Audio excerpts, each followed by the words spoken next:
guys? Welcome back from the LG Studios here in New York City. I'm axeltoss, joined by axslav. How you doing?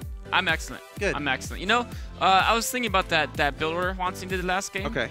And I was thinking it was probably some type of crazy fast timing. He was trying to do off 3 bases. To punish the Zerg, he was trying to like tech really fast to ultralist or something. Sure.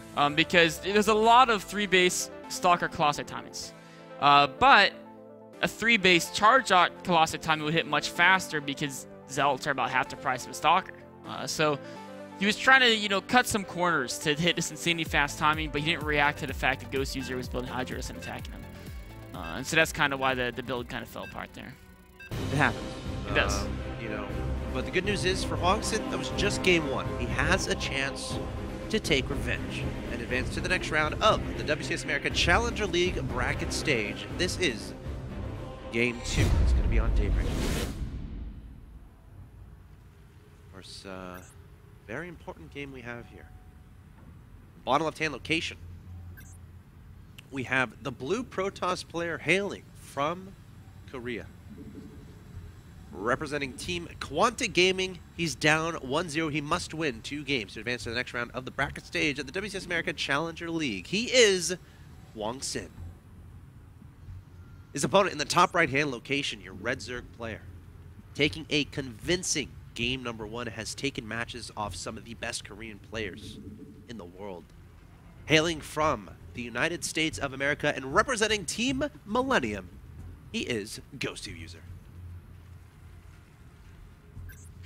I would be pretty surprised to see Hwangsin go for a 3-base build on this map. Yeah. Given that Hwangsin is really a 2-base specialist. It's not that he doesn't have a good 3-base play, it's just he's more specialized in the 2-base type options. And Goswser is a guy he's had so much experience in the super late games. I mean, he's been in so many big tournaments where he's played like 50-minute, hour-and-a-half-minute games against a lot of these top Korean players. I mean, Bomber, Polt, etc. He's had a lot of long games versus all these guys. So he's very experienced in a super late game. And I think Hwangsin would prefer it to be about precision and perfection of those timings and micro-execution than to like crazy long game situations. You know, Daybreak is an interesting map. Not too unusual to see those fast natural expansions get taken, which is looking like it's what it's going to be here for both players. A probe being annoying once again at the natural expansion, but not going to lose that guy this time. Nope. Perhaps not an going to omen. find on block either. But. That's true. Oh, probe's coming back. Better hurry, build the hatchery drone. There it goes. Gets it up just in the nick It's of always time one there. of the scariest moments as a Zerg player, or one of the moments where your heart is beating fast. And you're at like 250 minerals and the probe is on its way to your natural to block your hatchery. But Goswser able to put that hatchery down in a good amount of time there. He's going to be happy about that. But are we going to see 2-base play from Hwangsin? I feel like that's where his best play is. He's so good at those timings. Oh yeah. I mean, this is actually not a bad map for 2-base. We saw Top take out Killer here with that great Blink Stalker play. And we saw Minigun take out Ian here with DTs into Blink Stalker play. So Blink Stalker seemed to be a common theme on Daybreak. Actually, earlier today, I think it was Baby Night against Vortex. Game 2 on this map. He went for a 3-base Blink Stalker play. Ooh. It's pretty fancy. Now that is taking. I think it was like 2-2 Blink Stalkers. I mean, 1-base Blink Stalker timings. Right. Yeah. Those are pretty good. 2-base Blink Stalker timings. Okay, that's scary.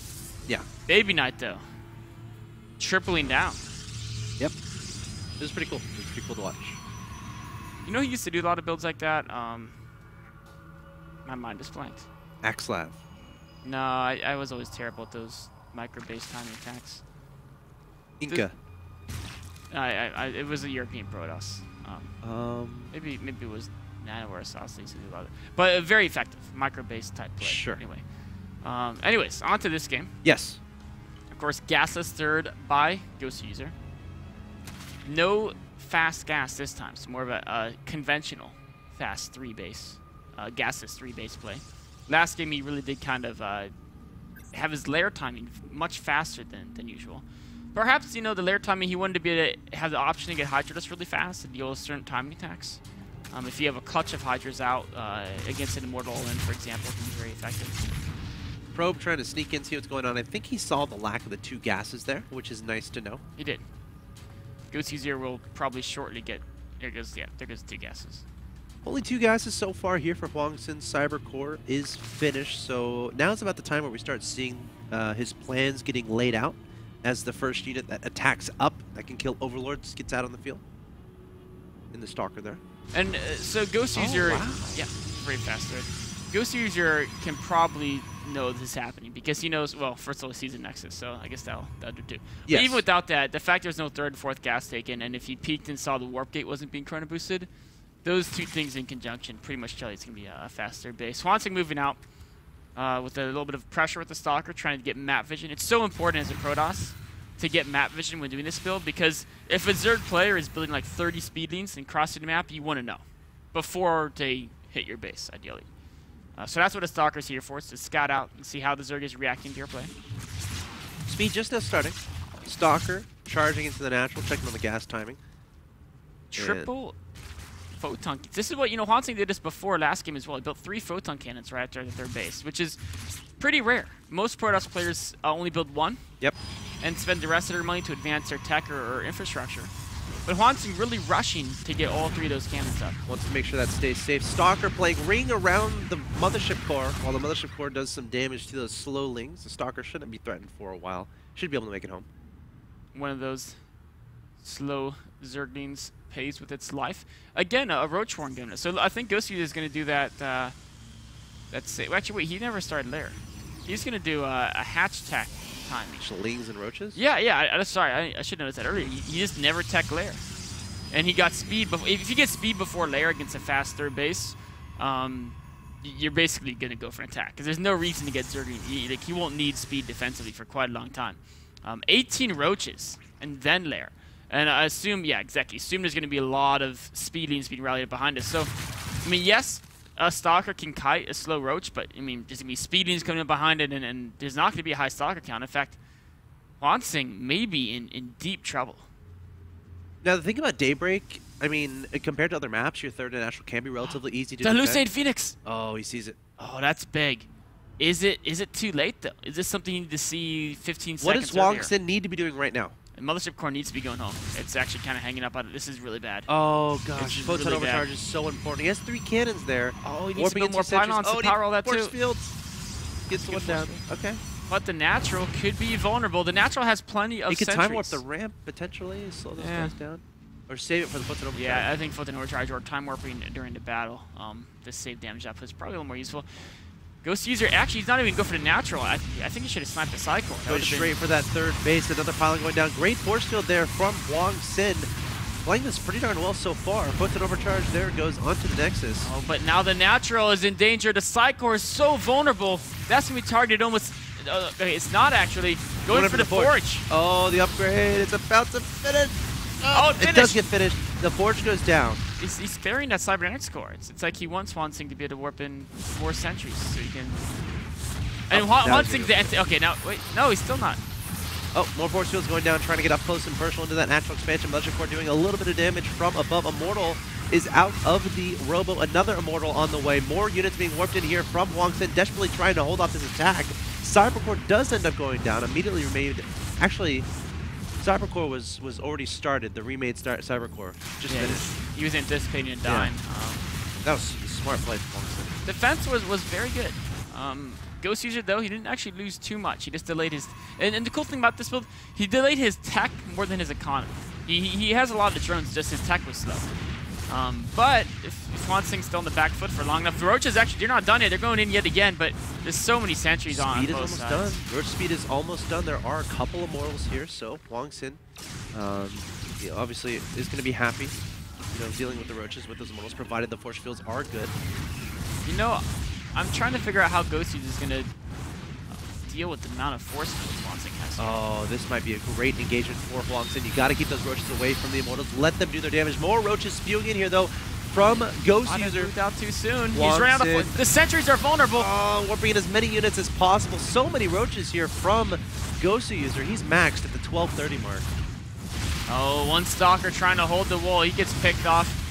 Roaches just keep applying the pressure. Goswser not transitioning behind us, just bearing down with roach after roach after roach, trying to pick off whatever he can pick off. More roaches in production. He's not giving up. He now has roach speed as well. He's going to tear apart this wall. And, you know, Hwangsin used up about 10 force fields in the last He doesn't have a lot of force fields. Yeah, he doesn't have enough left. He's going to have to retreat into the main base. Immortals might get targeted down, trying to get close. Oh, the Robo's vulnerable. Oh, there's the time warp onto the roaches. The Robo gets sniped away before that third Immortal could pop out.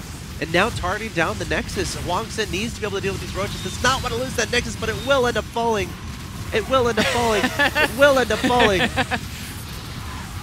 More force fields go down, but yet more roaches into action. Probe's now trying to defend. Observer coming back just in case Burrow was a threat. Oh, so many sentries being picked off. Too much.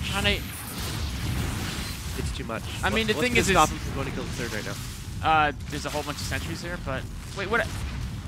Something. He only has a few probes at it there. Did he just never probe it up, or did he lose them somehow? He has 35 harvesters. Going to be warping in some units in his opponent's main base. Yeah, I mean, this is 35 harvesters is not what you want at 15 minutes in the game. Roaches, great defense by Goswser. Now he's circling around. He's actually attacking multiple fronts. Beating's just being basically thrown at the army to distract it, while Roaches hit up to third. Are the sentries down the wall? The sentries aren't even there anymore. They're hiding. They're hiding in the back. They were scared. Gosh, there's a lot of sentries. They're trying to force field keep those roaches away. Of course, the DPS isn't fantastic on the sentries, so even though he force fielded away 6, those 6 can probably kill those sentries. Oh, the roaches getting into range of that Nexus. More force fields going down, keeping them back for now, but the roaches are hungry. They're twitching right by the force fields, trying to get their claws. Now going for the Nexus. That Nexus is probably, it is going to go down. The roaches get closer and closer, trying to force field them back, but the Nexus falls down to one base is Hwangsin. Oh gosh, not a position you want to be in. Goswser going to blink. Oh, he does. You're right. But Goswser up to 5 bases. And can blink his 2 stalkers. Is he going to use it? Warping in more units, but the roaches come forward. One Immortal is trying to lay down the law. 29 kill Immortal is being focused down. 30 kill Immortal. Kills. Oh, he never died. He was an Immortal. Call it Immortal for a reason. And Goswser takes the 2-0 over Hwangsin, once again overwhelming the fast 3-base play with literally a 12-minute, 30-second max. And here's that defining moment. The Roach is charging into the National. No force fields left. I mean, you could almost really max way before that, because he was trading units and attacking at I think 10-minute mark, I think, is when his first attack, or even before, maybe 9-minute mark is when his first attack hit. A really interesting build from Goswser, and I feel Hwangsin had it defended. And then he sent all his sentries out and burned like 10 force fields. Yeah. When the problem was is that he had 1 Immortal. So yes, he could use all those force fields to keep the roaches off him. But he would only kill like 2-3 roaches just because he had no damage output. Yeah. And if he just had a little more patience. At that point, he had 11 sentries. Goswser had nothing but roaches. Well, he had like 6 at the third that weren't really doing anything. Well, I mean, they kind of had to stay there. Yeah. He couldn't meet up. So, I mean, but the point is he... Like, eventually, once he warped in enough units, he had 11 sentries. If he just stayed defensive, kept them alive, he pushed out later, even if he's only at 130, 140 food, it's 11 sentries versus pure roach. So he would dominate. But he never had the patience to build up that army. Goswser, very well played 2 games from him. A pretty convincing series, I think, from Goswser. Let's take a look at what has happened today. 3 matches have been completed. Heart falling to Tasia 1-2. State defeating Drunken Boy 2-1, and Goswser taking the 2-0 over Hwangsin, which means Tasia, State, and Goswser will be advancing in the WCS America Challenger League bracket stage, while Heart, Drunken Boy, and Hwangsin will drop to the group stages of the Challenger League. They're not completely out of WCS America. Of course, in the group stages, top 3 stay in WCS America, top 2 go to Premier League. The 4th place individual in the group stages is out of WCS America. So guys, definitely do not stop watching, because even if your favorites lose, they're still in the tournament. But that's going to wrap it up for today. Hope you guys have enjoyed it. Of course, we don't have a 4th match today because Idra forfeited his match against Puck. So Puck will be advancing on in the bracket stage of the Challenger League. That being said, coming up next on this stream, Rules of Engagement. I'm going to analyze some of the awesome games Theognis played against Jaedong. Both those games, some really awesome Terran vs. Zerg play came out of Theognis. Take a look at those games. Also take a look at a Major vs. Xenocider game they played on Neoplanet S. So some TV, or no, on Whirlwind, excuse me. So some awesome TVT action there on Whirlwind. A lot of positional play. Really, really cool episode of Rules of Engagement coming for you guys right after this. And of course, we have something going on pretty much every single day here on the stream, Monday through Thursday, 6 p.m. Eastern. Next week, we start up with the round of 16 of the Premier League live in studio. But tomorrow, we have some more Challenger League action coming your way. Starting off the day with Oz versus Jim, then Kapach versus Tilia, then Hello Kitty versus XY, and rounding out the day, rounding out the evening with Huck versus Neeb. Lots of Protosses, lots of Terrans, so get your fix again tomorrow at 6 p.m. Eastern. That being said, guys, coming up next, we have Rules of Engagement with Axlav. Be sure to tune in for that. And from Axlav, myself, and everyone here at MLG, thank you so much for watching, and have a great night.